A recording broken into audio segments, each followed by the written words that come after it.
দূর থেকে কখনোই মানুষ চেনা যায় না। কে ভালো আর কে মন্দ তখনই চিনতে পারবেন যখন আপনি তার সাথে ওঠা বসা করবেন। হ্যালো এভরিওয়ান, আসসালামু আলাইকুম। আশা করছি সবাই ভালো আছেন। যে যেখানেই আছেন, আমরাও ভালো আছি আলহামদুলিল্লাহ। আমি জুবাইদাস ব্লগিং এর জুবাইদা। সবাইকে ওয়েলকাম করছি নতুন দিনের নতুন আরো একটি ব্লগ ভিডিওতে। আশা রাখছি বরাবরের মতো আজকের ভিডিও ভালো লাগবে সবার কাছে। ভালো লাগলে অবশ্যই একটা লাইক দিয়ে দিবেন আর ভালোবাসা দিয়ে পুরো ভিডিও জুড়ে আমার সাথেই থেকে যাবেন। অনেক অনেক লাইক দিবেন, কমেন্ট করবেন, শেয়ার করে দিবেন। আর যারা সাবস্ক্রাইব করেননি তারা চাইলে আমার চ্যানেলটি সাবস্ক্রাইব করে আমার সাথেই থেকে যেতে পারেন। আজকে বিরিয়ানি বানিয়েছি। তো যেহেতু আমি অনেক ব্যস্ত, কেন ব্যস্ত একটু পরে দেখাবো। তো আমি আগে খেয়ে নিচ্ছি একাই, কারণ আমার সঙ্গী সাথী নেই। আমি একা একাই খাবার দাবার খেয়ে নিচ্ছি। মাংসের পরিমাণটা একটু কম ছিল, এই কারণে ডিম সিদ্ধ করে নিয়েছি আর একটু সালাদ করে নিয়েছি। যত ড্রিঙ্কস থাক আর যেই থাক না কেন, আমার একটু সালাদ ছাড়া আসলে জমে না। এই কারণে টমেটোর সালাদটা করে নিয়েছি। তো এখানে খুব সামান্য পরিমাণে পেঁয়াজ মরিচ দিয়েছি, একটু লবণ আর সরিষার তেল দিয়ে সালাদটা বানিয়ে নিয়েছি। তো এখন খাবারটা খেয়ে নিচ্ছি। খাবারটা কিন্তু দারুণ মজা হয়েছিল, একদম মানে সুস্বাদু। আর ডিম যখন কামড় দিয়ে খাচ্ছিলাম, তখন আসলে মনে হচ্ছে রেস্টুরেন্টে বসে খেলে যে ফিলটা পাওয়া যায় ঠিক সেই রকমই লাগছিল। তো এই হচ্ছে অবস্থা। তো যেটা বললাম যে যখন আপনি মানুষের সঙ্গে চলাফেরা করবেন, তখন কিন্তু আপনি বুঝতে পারবেন যে মানুষটা আসলে কি চায়, কতটা ভালো বা কতটা মন্দ। দূর থেকে কিন্তু কাউকে আপনি জাজ করতে পারেন না, সে রাইট কিন্তু আপনার নেই।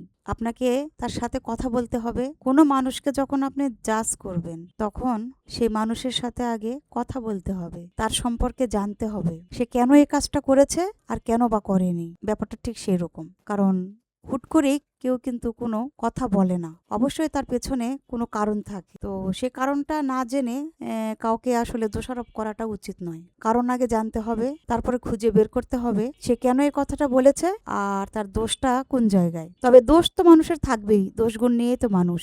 সেহেতু কাউকেই যে খুব সাধু বলা যাবে তা কিন্তু যাবে না। আমি কাকে বলছি এই কথাগুলো, কার উদ্দেশ্যে বলছি, আমি জানি সে আমার ভিডিও দেখে, এই জন্যই সে খুব সহজেই কথাগুলো বুঝতে পারবে এবং আশেপাশে যারা আছে তারাও বুঝতে পারবে যে কথাগুলো আমি কাকে বলেছি এবং কেন বলেছি। তো যাই হোক, এই যে আমি বিরিয়ানিটা খেয়ে নিচ্ছি অনেক মজা করে। এখন 1:45 বাজে। 1:45 মানে 12:45। এই সময়ে কিন্তু সচরাচর কেউ খাবার খায় না, হয় নামাজের পরে খায়, নয়তো হয়তো 2টা বা 2:30টার দিকে খায়। কিন্তু আমি এত দ্রুত খেয়ে নিচ্ছি কারণ কি জানেন? আমার ছেলে স্কুলে গিয়েছে, তার জন্য খাবার নিয়ে যেতে হবে। তার খাবার আমি রেডি করছি। এই যে এই টিফিন বক্সের মধ্যে আমি তার খাবারটা রেডি করব। তো যেহেতু ওখানে সে স্পুন দিয়ে খাবে, বিরিয়ানি টাইপের জিনিস হলেই সব থেকে ভালো হয়, এটাই সে প্রেফার করে। এজন্য চেষ্টা করি, কিন্তু প্রতিদিন তো আসলে সম্ভব না, এটা শরীরের জন্য খারাপ আর এটা আসলে কোনোভাবেই স্বাস্থ্যসম্মত নয়। তো সপ্তাহে একটা দিন খাওয়া যেতেই পারে। তো এজন্য আমি আমার মানে রুটিনে রেখে দিয়েছি, খাবার মেনুতে রেখে দিয়েছি যে সপ্তাহে একটা দিন আমি তোমাকে বিরিয়ানি করে দিব, তোমার জন্য বিরিয়ানি নিয়ে যাওয়া হবে।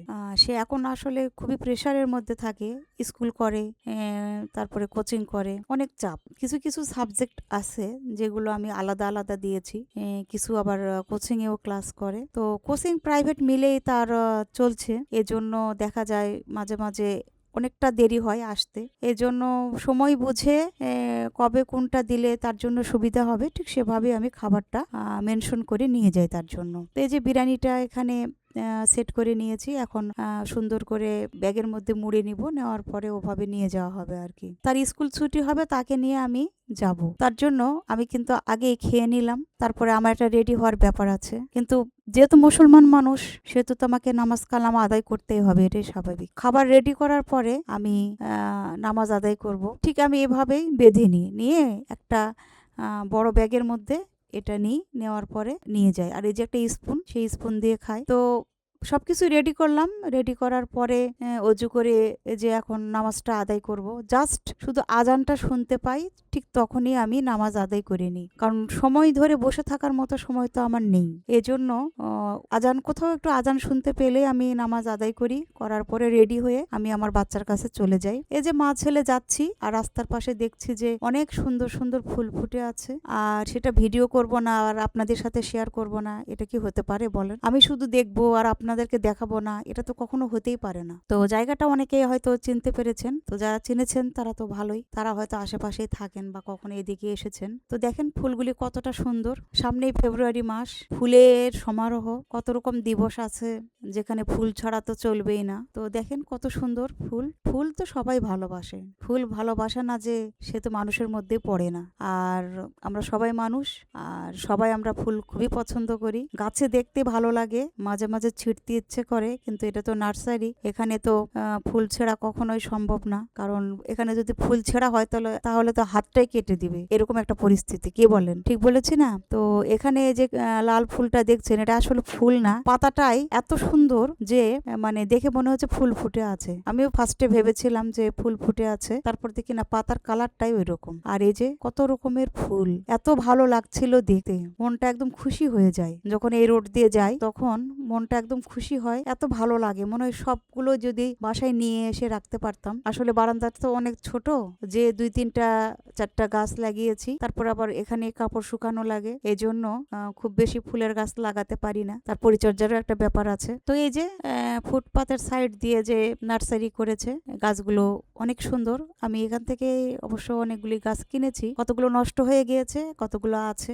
হাঁটছি আর একটু করে ক্লিপ নিচ্ছি, আর দেখতে এত ভালো লাগছে, মনটা একদম ভালো হয়ে যায়, ফুলের গন্ধ আর সৌন্দর্য উপভোগ করছি, অনেক সুন্দর লাগছে দেখতে। তো যাই হোক, ভিডিওটি কার কাছে ভালো লাগলো আর কার কাছে খারাপ লাগলো আমি জানি না, যদি সামান্য একটু ভালো লেগে থাকে প্লিজ আমার পাশেই থাকবেন, আমাকে এগিয়ে নিয়ে যেতে সাহায্য করবেন। দেখা হবে, কথা হবে নেক্সট কোনো ভিডিওতে।